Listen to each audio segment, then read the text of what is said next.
Hi, welcome back to Joe Blogs. This video is the next in a series looking at the financial implications of Russia's invasion of Ukraine on the global economy.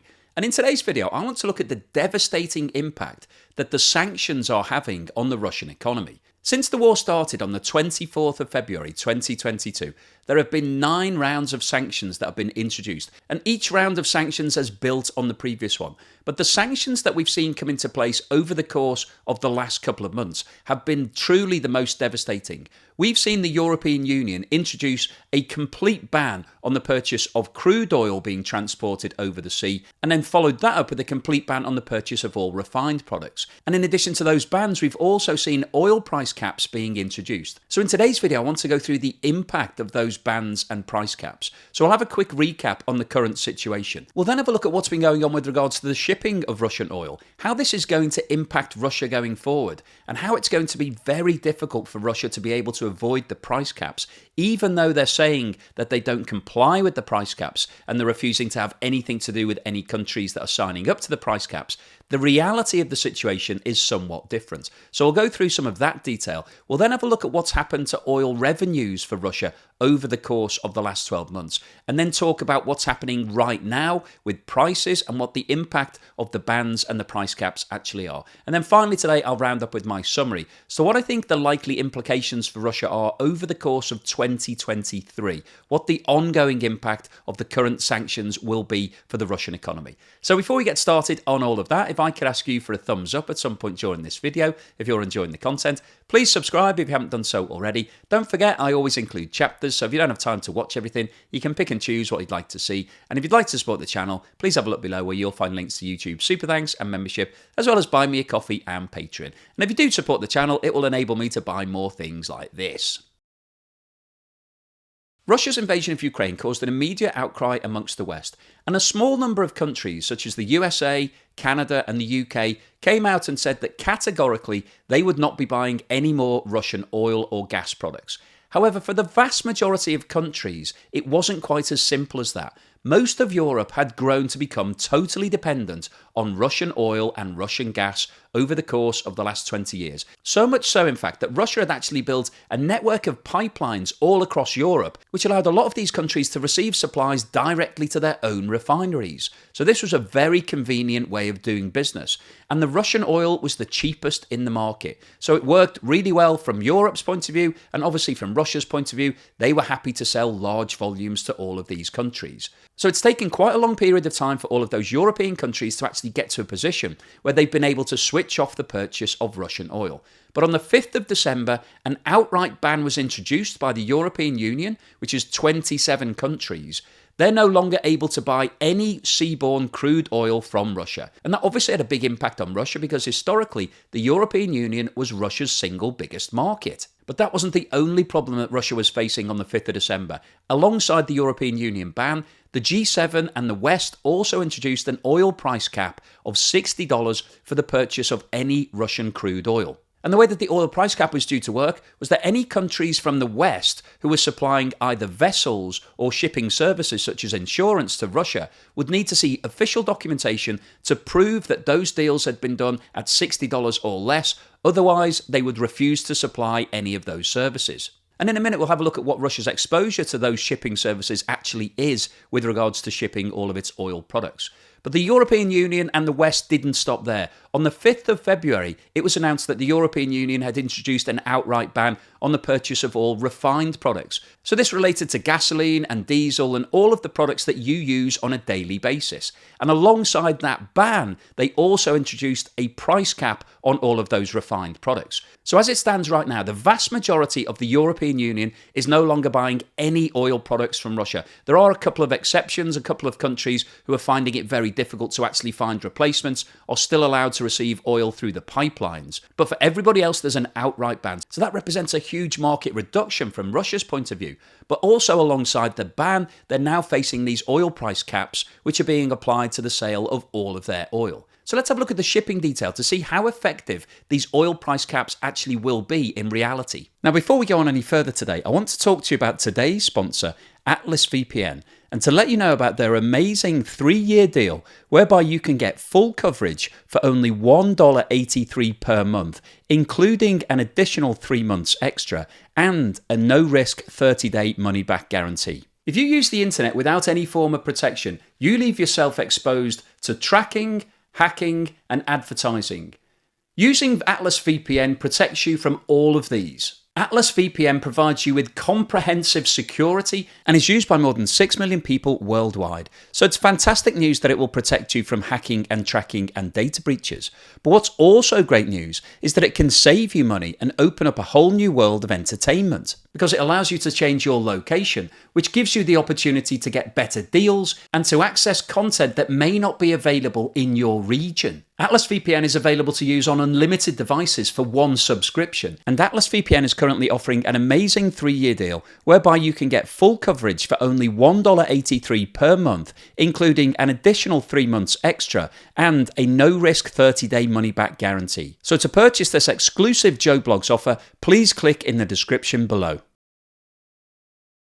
These two charts show the ownership of the ships and the insurance companies being used by Russia for the transportation of all of its oil, dating back to January 2022. And this data is up to the 5th of February 2023. The scale on the left-hand side of this chart is in percentages up to 100%. The light blue section represents ships and/or insurance companies provided by the EU and the G7. The dark blue section shows ships that are insured by Norway, and the remainder of the chart is other countries. The chart at the top represents crude oil sales, and the chart at the bottom represents refined oil sales. So if we first have a look at what the position was this time last year, the total percentage of crude oil that was being transported using shipping and insurance services from the EU, the G7 and Norway for crude oil represented around 90% of all of the shipments. And the figure for refined products was around 85%. So obviously at that point, before Russia invaded Ukraine, Russia was entirely dependent on the G7, the EU and Norway for the provision of those services. Now, in order to break away from this relationship and reduce its dependence,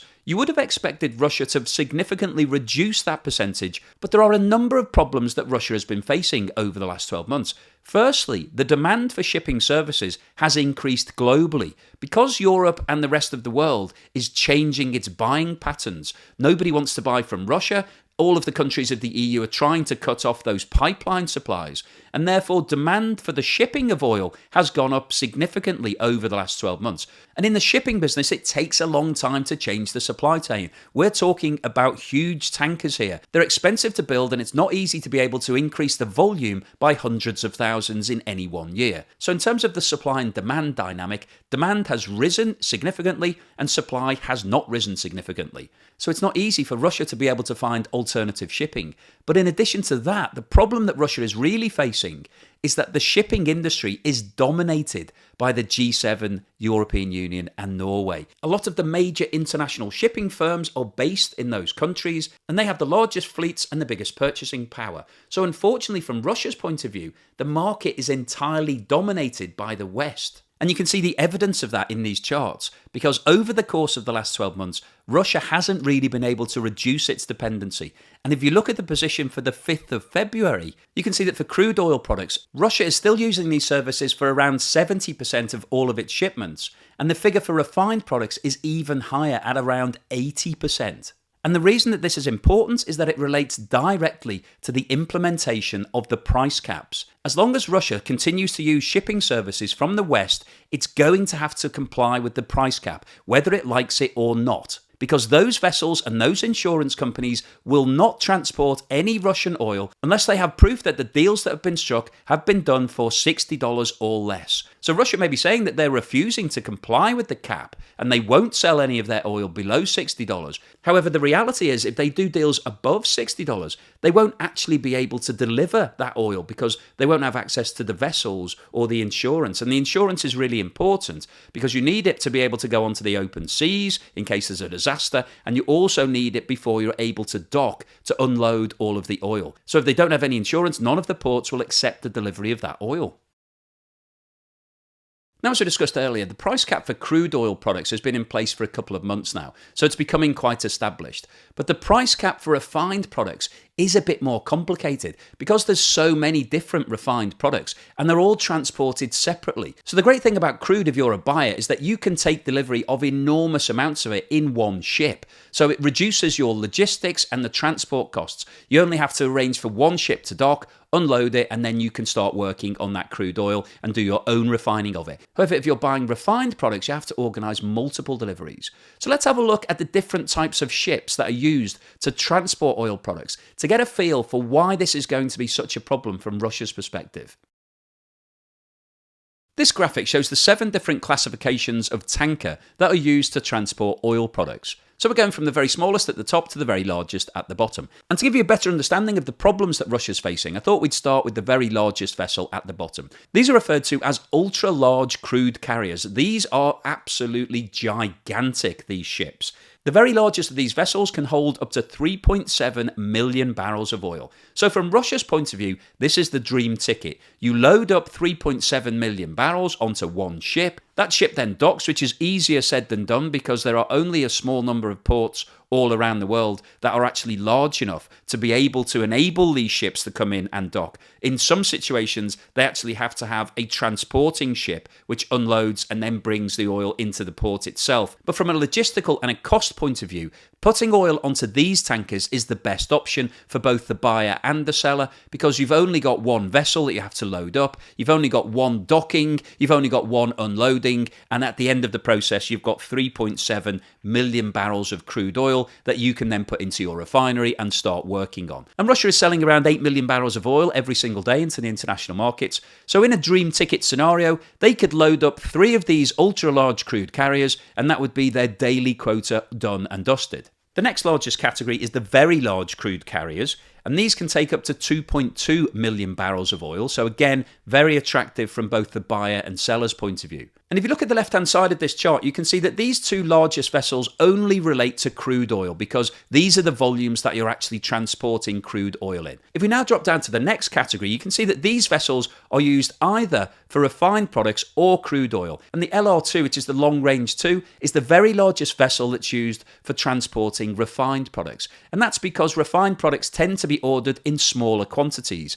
Refined products by definition have been through the refinery process and are therefore more expensive because you have to add on all of the costs of that refinery. And if you have your own refinery capabilities, then obviously it makes sense to do the refining yourself because you're not having to pay that extra profit margin when you're buying these products. So that's why the volumes tend to be smaller, and an LR2 can hold up to around 650,000 barrels of oil. So still a very significant amount of oil, but nowhere near as big as the very large or the ultra-large crude carriers. And as we move up this chart, we've got the Aframax, which can hold up to around 600,000 barrels, the LR1, which can also hold around 600,000, the MR or medium range vessels, which can hold between 200,000 and 350,000, and GP or general purpose vessels, which hold between 70,000 and 190,000. So in terms of the size spectrum, the very smallest vessels carry 70,000 barrels of oil, and the largest carry 3.7 million. So that's a difference of over 50 times. So from a logistical point of view, it's obviously much easier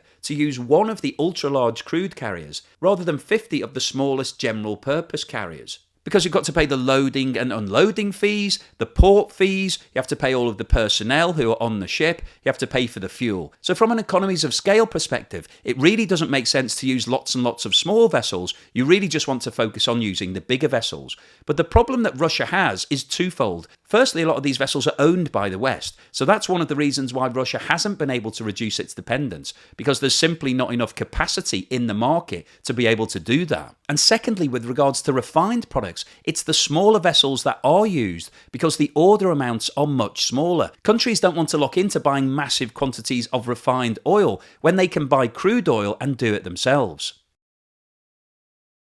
These 2 charts show the revenue that Russia has earned from oil sales over the course of the last 12 months. The chart at the top relates to crude oil sales, the chart at the bottom is refined oil sales. And the colour coding here relates to the location of the different buyers. The red section across the bottom is China, the light blue section is the European Union, the green section is Egypt, the brown section is India, the grey section is other purchasers, the turquoise section is Turkey, the purple section is the United States, and the dark red section is not classified. And these two charts really highlight the problem that's facing Russia. As you can see from the crude oil chart at the top, Russia's revenues have decreased significantly since December the 5th. You can see the dotted line on the far right-hand side of the graph. That marks December the 5th, when the European Union ban came into effect and also the price cap was introduced. Now, if you have a look at the light blue section across the middle of this graph, you can see that the European Union represented around 65% of all Russian crude oil sales. And for the first two-thirds of this chart, the European Union remained as the largest single buyer. However, over the last few months, those sales have started to reduce, and we saw an increase in purchases from China and India. And you can see that between December the 5th and the 5th of February, that blue line has actually diminished to zero. And the reason that there was a tail after December the 5th is that these were orders that were placed before December the 5th, which was completely legal, that have then been delivered after that date. But the overall impact in terms of Russia's revenues has been quite devastating. Prior to the ban coming into effect on December the 5th, Russia was receiving around 300 million euros in revenue per day. However, that figure has now dropped to around 200 million. So the revenues are down by around 35%. And if we now jump down to the second chart, you can see that this time last year, the European Union represented around 3/4 of all refined products that Russia was selling. And over the course of the last 12 months, the European Union has remained as the single largest buyer. And if you look at the situation on the 5th of February, which is the date that the ban came into effect, the European Union was still by far the largest purchaser and represented around 60% of all sales. Now, as we discussed earlier, the ban is now in effect. So what we will see over the course of the next month or so is exactly what we can see in the crude oil chart. Any purchases that were made before the 5th of February can still be delivered. That's entirely legal. So we will see this blue section tailing off rapidly over the course of the next month or so. And that's going to cause a major problem for Russia because the European Union purchases equate to around 80 million euros per day. And as we've discussed earlier in the video, it's very difficult to find new markets because countries like China and India don't want to pay a premium price for refined products when they can do it themselves. And that's evidenced in this graph. If you look at the red section at the bottom, which represents sales to China, it hasn't really increased at all over the course of the last 12 months. China has no interest in these refined products. And in a similar way, you can see that the brown section, which in the crude oil chart is very large, because India has been buying lots of crude oil from Russia. In the refined products chart, it's very difficult to actually be able to see that brown line because India doesn't want to pay that premium. So finding replacement markets for all of these lost sales is going to be very challenging. And as we just discussed, from a logistical point of view, it's also going to be difficult because these refined products are moved on much smaller vessels, so there's a lot more cost and a lot more logistics involved, and also the demand for shipping is still extremely high. So it's going to be difficult for Russia to actually be able to find those ships, and if it can find them, it's very likely that they will be owned or insured or both by the G7, the European Union and Norway. So that means that Russia will be forced into complying with the price cap whether they like it or not. So what's the summary and conclusion today? Well, I wanted to post this video because there's been a lot of speculation, lots of commentary that the sanctions aren't working. I hear constantly in my comment section that Russia is doing really well, the West is doing really badly, the boomerang sanctions have come back to bite everybody in the West, they're all going into recession, and Russia is going to come out of this even stronger than it was previously. But I think what we're actually seeing is the latest round of sanctions are having a really big impact on Russia's revenues. Oil and gas is at the heart of the Russian economy. That's what's providing most of its revenue, and that's why the sanctions have been targeted on those products. Now, I've covered off gas in a lot of other videos, so I won't go into it in any great detail here, but just to recap on the situation. Prior to the invasion starting, a lot of countries in Europe were entirely dependent on those gas supplies. It was also being fed through pipelines that Russia had constructed. But over the course of the last 6 months or so, we've seen most countries moving towards liquefied natural gas. They're setting up floating facilities, they're putting things in place that means that they can stop buying all that Russian gas. And as you'll be aware if you follow the channel, one of the major pipelines, the Nord Stream pipeline, was actually blown up at some point during the summer. So all of the gas that was being fed into Germany stopped overnight. And the problem that Russia has with regards to those gas sales is that in order to sell that gas to Asia, to countries like India and China, it needs to be liquefied and then put onto ships. And it doesn't have the capacity to be able to liquefy the amount of gas that it needs to replace all of the lost revenue. And in addition to that, obviously, it would also face the same challenge that we've talked about in this this video of being able to find sufficient shipping supplies to be able to move it. So from a gas point of view, it's been an absolute disaster from Russia's perspective. So really the economy of Russia right now is dependent upon oil. It needs to keep the production going, it needs to keep those sales flowing in order to keep the money coming through. And the sanctions that have been put in place, firstly, the ban from the European Union has cut off the biggest single market that Russia had been accessing over the course of the last 30 years. So that's had a devastating impact. But the knock-on impact of the ban has meant that Russia has had to go out and find new markets. So it's gone to India and it's gone to China and it's had to offer large discounts to encourage both of those countries to buy more volume. And that's what's been happening over the course of the last 6 months. And we've seen that from the charts. We've seen the volume of crude oil has increased significantly to both of those countries, but unfortunately the price has come down. They're down to around $55 per barrel versus the market price of around $85. So quite a big discount that's having to be offered. But the problem that Russia's now facing is that the European ban on refined products has now come into effect. So that means that that market has been completely cut off as well. And the dynamics of the refined products are very different. They tend to be transported over shorter distances in smaller vessels. And countries like India and China aren't interested in paying that premium. They would rather refine it themselves. So the demand for crude oil is still there, but there isn't that demand for refined products. So this means that in reality, Russia is now going to have to divert some of the crude oil that it was refining itself and then selling as a finished product. It's going to have to sell that into the crude oil markets, which is going to increase the supply of crude oil and potentially puts more pressure on the price. They may need to increase the volume of their discounts to encourage countries like India and China to take even greater volumes. And as we've discussed in other videos, the oil industry in Russia is geared up to produce around 10 million barrels of oil per day, of which around 8 million are being exported. And if they can't find those markets, if they can't keep that flow going, it's a major problem because Russia doesn't have anywhere to store the oil, so it can't keep drawing it out the ground if it's not transporting it immediately. And if it then has to cut back on its production, that could cause it major problems in the future because if you stop the flow from an oil well, that can cause a backup of all of the oil. It can start to clog up under the ground and cause you problems when you want to switch that supply back on. And because Russia has lost a lot of its trading partners, it doesn't want to get itself into that position. So it really needs to keep the flow going and needs to keep the volume sales coming through. But the challenge is, what price are they going to be able to sell at? Now, as I've discussed earlier in this video, Russia has said that it doesn't agree with the price cap, it's not signing up to it, and therefore it will cut off supply to anybody that does agree to it. But the reality, as we've seen in today's video, is that the price that Russia has been selling at is actually below the price cap. That's the bizarre thing. If they'd signed up to the price cap, they could be achieving $60 per barrel, but they're actually achieving less than that because they're going about it in a roundabout fashion. And now that we've got the price cap in place for refined products, it's going to be even worse. And as we've discussed in today's video, Russia is entirely dependent on shipping services from the West.